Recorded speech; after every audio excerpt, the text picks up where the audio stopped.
yabo le lockdown le isivedane yamenza umuntu wabo mahlalela nje kanti bese ngizoshayisana isipande.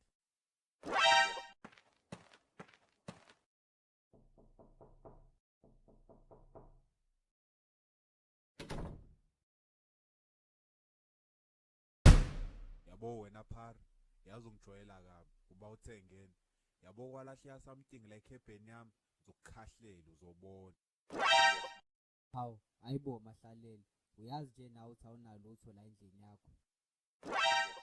Yini-ke? Mfethu ngiphonsa intambo ya-ox. Uzodlalaphi pho mina lowo ox? Angithi uyazi ukuthi anginafoni futhi angina-radio. Hawu uzodayisa nawe. Yazi uyangijwayela cause okokuqala ungivuse ngilele. Run.